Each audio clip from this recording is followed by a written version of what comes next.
بعد نعمة الله وحافظ أكتوبر ودقمة أحمد دقح وأنا مالين رمضان waxaan u leenahay waa ilaahay mahadii kula dimaanta wadada October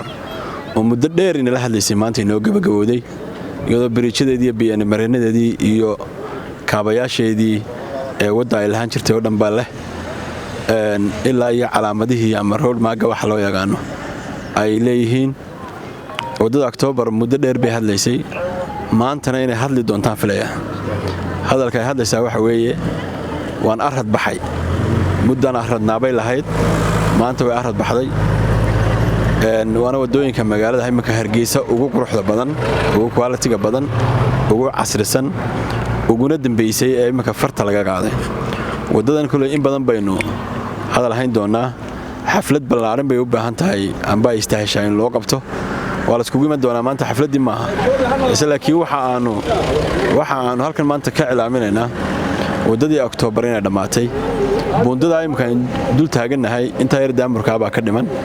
oo wax 50 mitir ah buundadana waa dhameystiran tahay 100% inta yar daamurka baa ka dhiman inta kale calaamadaheedii baa lagu soo dhameystiri doonaa iyo maxaan ku raada protectionkii ama hareerta ka celinayay inay wadada ka go'go'do inteeda badan 180 waa lagu dhameystiray marka wadooyin badan oo casri ah magaalada ka socdan baa qayb ka tahay oo ogtihiin wada kasto imka dawladda hoose ay dhisto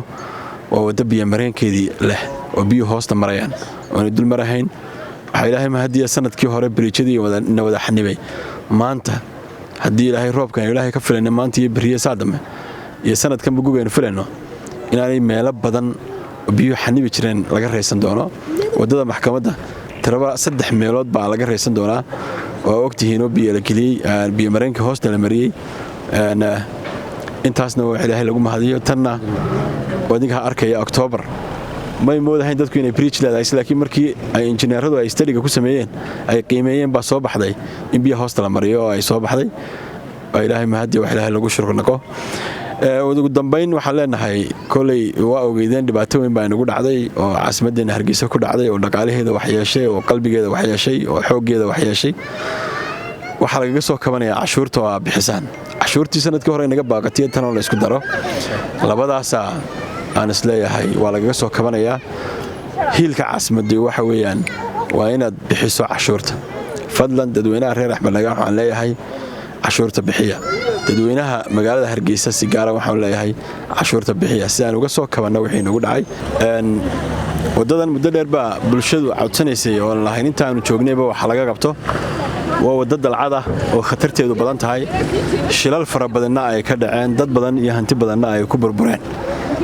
waxaanu u sheegaynaa dadweynaha halkan degan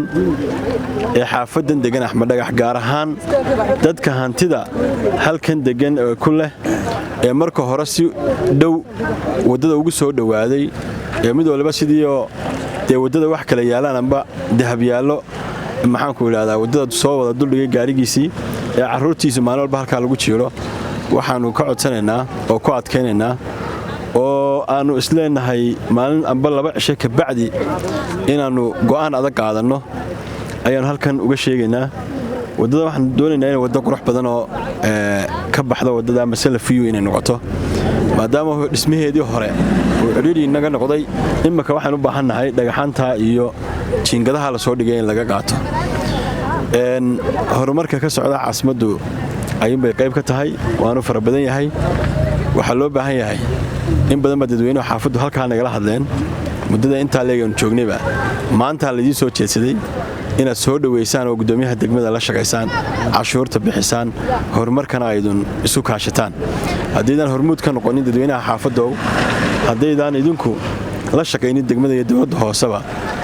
horumarka aan doonayno in higsanayno in habeen walba ka hadlayno gaari meeyno aad baan idin salaamayaa waxaan leeyahay cashuurtan soo bixiya si aynu uga baaqsano dibkii naga gaaray suuqa dhexe waxaan leenahay cashuurta hala bixiyo waliba kabaabigan gudoomiyeyn badan warbixin ka bixisay cashuurtu waa ku yar tahay waxay ugu yar tahay guryo badan oo bilaa sharci oo bilaa faylaba ka taagan halkan waxa dhammaan dadka guryaha bilaa sharciga ah haysta dib baa la idinku sharciyeenayaa degmada Kaalaya waa la idin shaqaynaya adeegiisu waa idin furan yahay wadaduna saasay noogu bilaabaysaa ilaa iyo xagga sare hadhow tulayna qaylo maqlin hawsha waa la idin soo gelaya aad iyo aad baan idin salaamaya